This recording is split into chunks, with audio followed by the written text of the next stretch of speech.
efforts to increase temporary and unskilled migration are things that developing countries would really love to see more of, and it's really the sort of how do we get that policy to meet the needs of developed countries that's the big policy issue.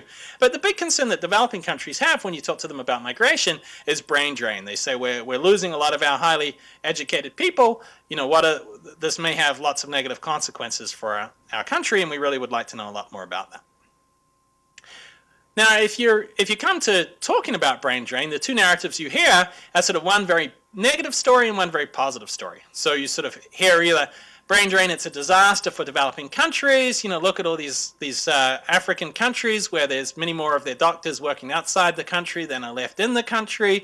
There's small countries that lose their only highly skilled people who could be building the institutions, etc. And then there's sort of this second story that one hears, which is, maybe these highly skilled immigrants are leading to Bangalore, that we have these people who come over, they gain all these skills and they set up jobs and they bring back skills and technologies and set up industries at home. And the Indian experience with Silicon Valley people going home is the story that people point to. But I guess the point is that both of these are just stories. We don't really have much empirical evidence. We have a couple of cases on each one, and we don't really know sort of for most developing countries who are not India and Bangalore, and who are how general are these phenomena and what really happens. So finally, what can developing countries do? I mean, I think these income gaps are so vast that the types of policies that are often talked about in terms of, can we change our tax rates to make them more attractive for people to stay in our country?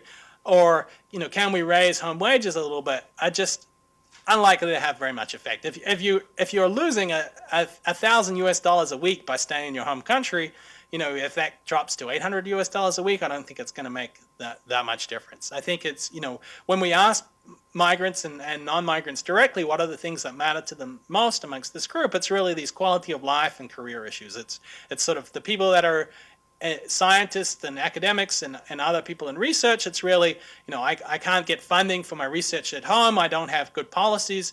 Amongst the New Zealand immigrants, New Zealand's obviously amongst these countries probably the most attractive place for going back as research, but they say New Zealand's biotech policies mean that I can't go back and do a lot of work in genetic engineering because the policies don't allow me to bring in my samples and to do certain types of research there. So there's those types of policies that matter for more developed countries like New Zealand, and sort of more general access to funding for research for some of these developing countries.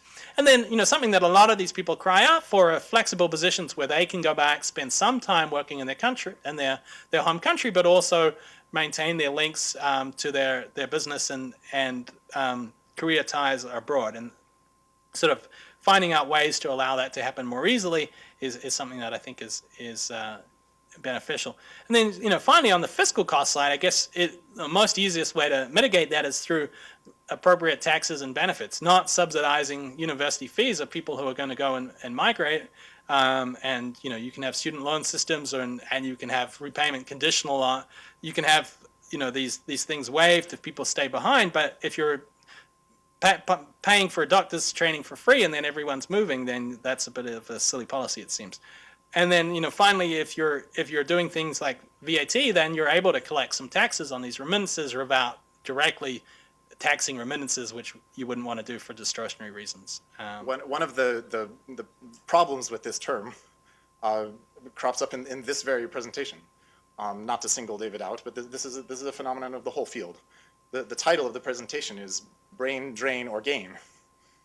So, is it bad or is it good? But then a few slides later, David defines the number of Tongans outside of Tonga to be brain drain. So our goal is an objective evaluation of whether this is good or bad, but immediately we have said, well, actually it's bad. And it's unequivocally a pejorative term. The title of this very presentation makes that clear. And when I see in the paper this defined as brain drain, I think it's as ludicrous as this other terminology. I've tried to come up with something as brief, because brain drain has another virtue, which is that it's brief. I call it skill flow, but it's I don't know if that's such a great term, but it's much better than something which is value laden and judgmental. So suppose I were doing a study of agricultural workers in Great Britain leaving the farm, going into cities, and taking jobs in factories. And I called this the farm drain rate and referred to the phenomenon as the great farm drain. And you might say, why are farms inherently more valuable than factories? Why don't you call it the Industrial Revolution?